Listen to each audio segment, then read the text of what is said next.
Assalamualaikum warahmatullahi wabarakatuh.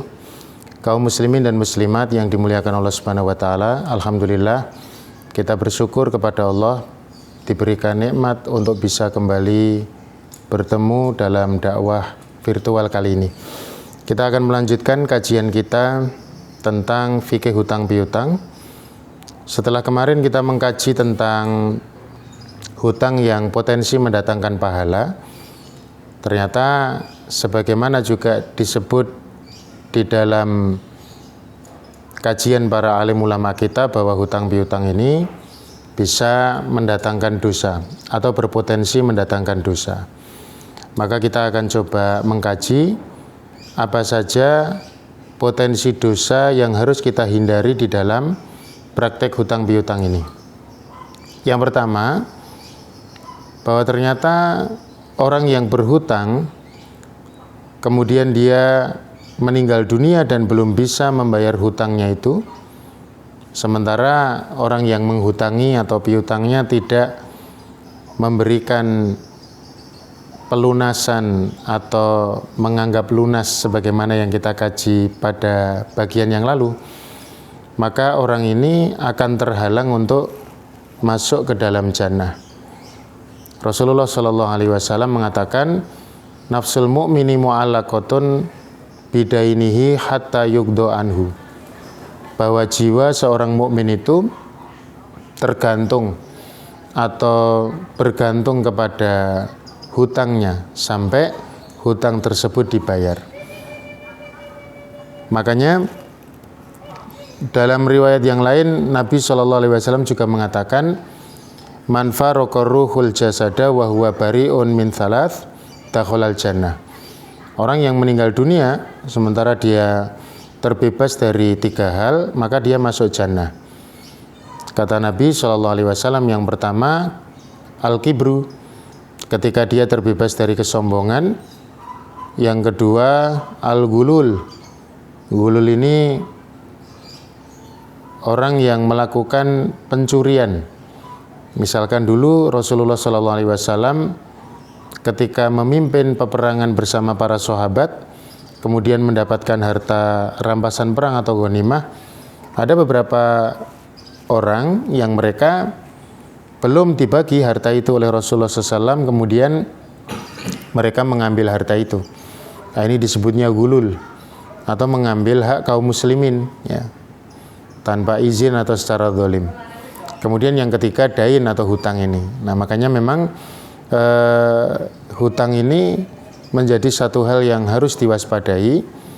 Makanya dalam kajian para ulama itu, seorang yang berhutang memang harus mempunyai jaminan harta. Artinya ketika dia berhutang, dia harus menggadaikan harta itu sebagai jaminan kalau sewaktu-waktu dia tidak mampu membayar hutangnya itu. Baik si piutang itu meminta sebagai jaminan atau tidak, dalam rangka menjaga ini supaya nanti bisa melunasi hutang itu ketika sewaktu-waktu dipanggil oleh Allah Subhanahu wa taala. Atau ada catatan-catatan yang nanti bisa diambil oleh ahli waris untuk bisa melunaskan hutangnya. Ini yang pertama terkait dengan potensi dosa di dalam praktek hutang piutang ini. Makanya Nabi SAW mengatakan, man mata wa alaihi dinarun wala dirhamun, orang yang wafat dan dia punya tanggungan hutang 1 dinar atau 1 dirham, qudiya min hasanatihi laisa thamma dinarun wala dirhamun. Nanti kalau dia meninggal belum lunas hutangnya itu, kebaikannya akan diambil oleh orang yang menghutanginya itu, di mana pada hari itu tidak ada dinar atau dirham yang diberlakukan. Kemudian yang kedua, kaum muslimin dan muslimat yang dimuliakan Allah, di antara potensi dosa yang hari ini juga kita lihat banyak dilakukan di dalam praktek hutang piutang ini adalah menunda pembayaran padahal dia sudah mampu untuk membayar hutang. Nabi SAW menggunakan istilah dalam riwayat Bukhari dan Muslim, matlul ghaniyyi dzulmun. Matlul ghani atau orang yang sudah mampu membayar hutang namun dia menunda pembayaran hutang ini adalah suatu hal yang zalim. Bahkan dalam riwayat yang lain, layul wajidi, sama ya, orang yang dia punya kesanggupan untuk membayar hutang itu namun dia awal dalam bahasa Jawa atau menunda pembayaran hutangnya ini, maka dia halal kehormatannya. Kata Nabi SAW, yukhillu irdahu wa uqubatahu, halal kehormatannya dan halal untuk dihukum. Kita melihat hari ini banyak kasus di mana karena hutang piutang memang tidak ada akad yang jelas ya, karena mungkin pertemanan dan sebagainya, karena mungkin bahkan persaudaraan dan sebagainya, sehingga ketika sudah jatuh tempo kemudian orang yang berhutang itu mampu untuk membayar, dia tidak segera membayarkan. Bahkan dalam beberapa kasus malah justru memperkaya diri ya, mungkin membeli mobil baru, membeli kendaraan baru, atau malah membangun rumah. Padahal orang yang dihutangi juga mengharapkan hutang itu segera dikembalikan. Jadi ini ada seperti yang disebut oleh Nabi SAW tadi, matlul ghani, mestinya dia sudah mampu tapi tidak segera membayarkan hutang. Dan ini adalah dosa yang sangat berbahaya, termasuk bagian daripada dosa besar yang menghalangi dia untuk masuk ke dalam jannah kalau dia orang yang baik dan layak untuk masuk ke dalam jannah. Bahkan kadang-kadang sampai terjadi kezaliman yang lebih berat.